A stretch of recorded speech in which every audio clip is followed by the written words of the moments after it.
नमस्कार, स्वागत है आप सभी का। एडेड जूनियर शिक्षक भर्ती में बात करेंगे। सबसे पहले क्या यहाँ पर भर्ती रद्द कर दोबारा से भी परीक्षा करवाई जा सकती है? क्योंकि आप देखेंगे कि कोई भी देखिए अफ़वाह हो बहुत तेज़ी से फैलती है। सच बातें उतनी तेज़ी से नहीं फैलती हैं। सेकंड चीज़ देखिए, आपकी भर्ती में 3 लाख से ज़्यादा लोगों ने एग्ज़ाम दिया था टोटल, सहायक अध्यापक, प्रधान अध्यापक मिला कर के।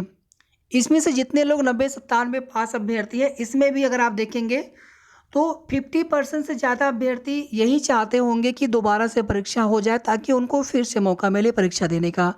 और जो अभ्यर्थी 90-97 पास नहीं हो पाए थे, वे तो यही चाहेंगे कि या तो सरकार नई भर्ती निकाले। लेकिन अगर यहाँ पर कोई ऐसी खबर अगर उनको सुनने को मिले कि नहीं दोबारा से भी परीक्षा करवाई जा सकती है, तो कहीं न कहीं उन्हें लगेगा कि हमें एक और मौका मिल सकता है। तो उन अभ्यर्थियों की कोई गलती नहीं है, यहाँ पर सबसे बड़ी दिक्कत है कि सरकार के द्वारा भर्ती नहीं निकाली जा रही है। सरकार के द्वारा भर्ती का विज्ञापन नहीं निकाला जा रहा, चाहे पीआरटी हो या फिर जूनियर हो। अब देखिए साथियों, एक बार रिजल्ट संशोधित हो चुका है, दोबारा रिजल्ट संशोधित नहीं होगा जहाँ तक हमें लग रहा है, जहाँ तक अभी हमने कई भर्तियों को देखा है। दोबारा अगर रिजल्ट में विसंगति मिलती है तो उस स्थिति में ही माननीय न्यायालय के आदेश के बाद कुछ भी हो सकता है। वो तो किसी को नहीं पता है, क्योंकि अभी कोर्ट में केस है, मामला है, याचिकाएँ पड़ी हुई है, अभी उन पर सुनवाई हो नहीं पाई है प्रॉपर तरीके से और ना ही कोई डिसीजन अभी आया है। पहली बार जब रिजल्ट में गड़बड़ी हुई थी, अब उसमें देखिए यूपी टेट में पेपर लीक हुआ था, लेकिन जूनियर एडेड में चूँकि सचिव एक ही थे, दोनों परीक्षा उनके द्वारा कराई गई थी, संजय उपाध्याय सर। और यूपी टेट पेपर लीक वजह से दोबारा फिर पेपर करवाया गया था नए सचिव के द्वारा। और आपकी भर्ती में नए सचिव जी के आने के बाद फिर दोबारा से संशोधित रिजल्ट जारी करना पड़ा, क्योंकि इसमें रिजल्ट में बनाने में या कह लीजिए ओएमआर की कंप्यूटराइज्ड स्कैनिंग में ही गड़बड़ी सामने आई थी। उसको लेकर के अभ्यर्थियों की शिकायत थी, माननीय न्यायालय तक मामला गया। उसके बाद आप देखेंगे न्यायालय के आदेश के बाद सरकार के द्वारा शासनादेश जारी कराते हुए कमेटी बनाई जाती है मजिस्ट्रेट की निगरानी में। उसके बाद फिर प्रॉपर तरीके से उन प्रत्यावेदनों की जांच होती है, शिकायतों की, उस शिकायत सही पाई जाती है। उसके बाद पुनः जो है पूरी ओएमआर शीट की जांच की जाती है, स्कैनिंग होती है, उसकी रिकॉर्डिंग की जाती है। ये सब कुछ जो है माननीय न्यायालय और जीओ शासन के आदेश के बाद हुआ है, यानी कोर्ट के ऑर्डर के अनुपालन में शासन की तरफ से भी उसमें निर्देश जारी किया गया विभाग को और उसके बाद आगे की प्रक्रिया की गई। और उसमें यही कहा गया कि दोबारा से जो हमने रिजल्ट संशोधित किया है उसमें किसी भी तरह की कोई भी गड़बड़ी नहीं है। अब यहाँ पर देखिए कितने तरह के मामले हैं कोर्ट में जो कि संशोधित रिजल्ट आने के बाद से हैं या फिर सेम ग्राउंड पर हैं। एक आपका डबल गोला वाला हो गया, इनवैलिड सब्जेक्ट वाला हो गया, इनवैलिड सीरीज वाला हो गया, और तीसरा मामला हो गया नंबर कम हुए। अभी अगर आप देखेंगे लेखपाल वाली भर्ती में, देखिए कई सारे भर्तियों में क्या होता है, अभ्यर्थी फेल होते हैं या फिर उन्हें मौका नहीं मिला, तो फिर वे अभ्यर्थी, उनको लगता है कि हमारे साथ कुछ गलत हुआ है, तो न्यायालय जाते हैं, पहले सरकार से या विभाग से, आयोग से मांग करते हैं। आपकी भर्ती में क्या हुआ है, नंबर कम हुए हैं और जिनके रिजल्ट इनवैलिड हुए हैं, चाहे इनवैलिड सब्जेक्ट की वजह से या फिर इनवैलिड सीरीज की वजह से, तो उनका जो रिजल्ट है सीधे सीधे वहाँ पर 0 हो गया।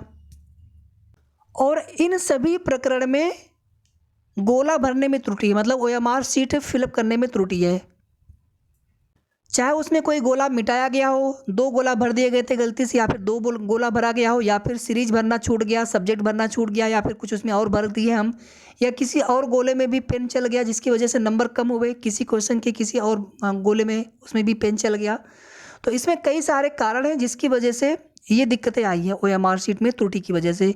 लेकिन यहाँ पर जो अभ्यर्थी इसी ग्राउंड पर माननीय न्यायालय में जिन्होंने याचिकाएं डाली हुई हैं, अब उन्होंने यहाँ पर ये पूरी कोशिश उनकी तरफ से ये चल रही, विशेष करके कुछ याचिकाओं में, मैं सभी की बात नहीं कर रहा हूँ, सबके अलग अलग ग्राउंड है, डबल गोला वाला और डबल गोला वाला ही मामला है, कुछ मामले किसी ग्राउंड पर है, लेकिन कुछ उसमें ऐसे रीट्स हैं जिसके जो याचिकाकर्ता है, उनके जो अधिवक्ता हैं, उन्होंने संशोधित रिजल्ट को ही चैलेंज किया है। अब यहाँ पर देखिए साथियों, कभी कभी देखिए कोई भी भर्ती हो, आप सभी जानते हैं कि कुछ लोग अपने निजी स्वार्थ की वजह से भी भर्तियों में जुड़ते हैं, भर्तियों में वहाँ पे अलग अलग कई केसेज पड़ते हैं। देखिए ये सब चीज़ें यहाँ पर बताने वाली नहीं है, आप सभी को स्वयं सोचना होता है। और आपकी ही भर्ती में अगर आप देखेंगे तो अलग अलग टीमें काम कर रही हैं, एक दूसरे पर आरोप प्रत्यारोप, जबकि ये सब चीज़ें कभी नहीं होना चाहिए। उसमें देखिए कोई भी टीम हो निस्वार्थ भाव से भर्ती के लिए कोशिश करे। अगर आप निस्वार्थ भाव से कोशिश नहीं करते हैं, किसी दूसरी टीम को ही आप हमेशा कोसते रहते हैं या फिर अपने आप को ही आप हमेशा सही बताते रहते हैं, ये कोई देखिए भर्ती को पूरी कराने के लिए आपका प्रयास नहीं हो सकता। भले आप कितना भी कोशिश करें, लेकिन कहीं न कहीं भर्ती में और दिक्कतें उसमें बढ़ सकती हैं, उसमें और दिक्कतें आ सकती हैं। या फिर हम मिल कर के कोशिश नहीं करना चाहते हैं, तो ये भी देखिए ठीक नहीं होता है, इस तरह से नहीं होना चाहिए। जितने भी अभ्यर्थी हैं आपकी भर्ती में, सभी के सभी एक अभ्यर्थी की तरह, एक परिवार की तरह, जूनियर एडेड परिवार की तरह एक नैतिक जिम्मेदारी समझते हुए भर्ती को पूरी कराने के लिए कोशिश करना चाहिए। और इतना ही नहीं, जो अभ्यर्थी जिनको मौका नहीं मिल पाया आगे की प्रक्रिया के लिए, यानी जो 90-97 पास अभ्यर्थी नहीं है, कहीं न कहीं सरकार को नई भर्ती का विज्ञापन निकालना चाहिए। बाकी यहाँ पर जितने याचिकाकर्ता हैं कोर्ट में जिन्होंने केस किया हुआ है, तो कहीं न कहीं उनको भी न्याय मिलना चाहिए। अगर उनके साथ गलत हुआ है तो उनको भी न्याय 100% मिलना चाहिए। लेकिन साथियों, निष्कर्ष रूप में कहीं से भी दोबारा रिजल्ट आने की कोई उम्मीद नहीं है। अगर ऐसा कुछ भी होता है, दोबारा से विसंगति पाई जाती है, तो उस स्थिति में ही हो सकता है कि भर्ती में दोबारा से परीक्षा करवाई जाए, भर्ती में दोबारा से रिजल्ट जारी करने का आदेश हो। आवश्यक नहीं कि दोबारा से परीक्षा हो सकता है दोबारा से रिजल्ट जारी करने को लेकर के, चूँकि 2 बार संशोधित रिजल्ट किसी भर्ती में, अब जहाँ तक हमें पता है कि इस तरह से नहीं हुआ है।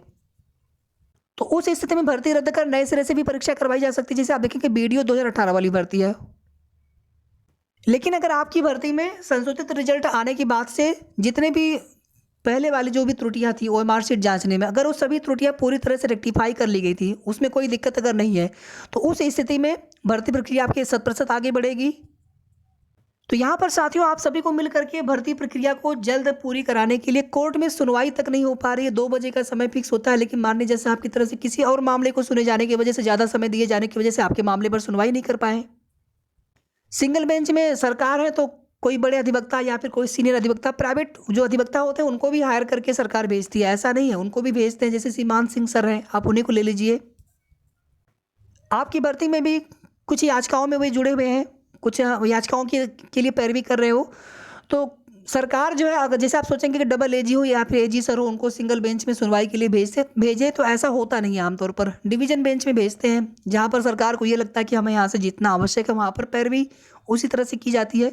लेकिन सिंगल बेंच में भी अगर मामले की पैरवी अगर मजबूती से की जाए, समय पर की जाए, जो कुछ भी जवाब लगाया जाना है, कोई भी नई याचिका पड़ी उसमें काउंटर नहीं आया, तो उसकी वजह से कोई नई डेट नहीं लगती है उसमें। जो एक बार बेंच में आ गए मैटर, नहीं तो नए नए मामले आते जाएंगे, तो उसकी वजह से सुनवाई भी नहीं हो पाएगी। तो ऐसा नहीं होता है। जो एक मास्टर है उसमें पिटीशन होती है, उसी को देखते हुए, और जो भी सिमिलर मैटर होते हैं उनको वहाँ पर कंसीडर करते हुए, बेंच में करते हुए सुनवाई करा ली जाती, सुनवाई हो जाती है।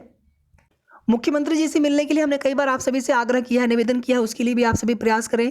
अभी निकाय चुनाव की आचार संहिता है, तो इस समय केवल यही प्रयास कर सकते हैं, माननीय मुख्यमंत्री जी से मिलकर के या फिर किसी जनप्रतिनिधि के माध्यम से। धन्यवाद।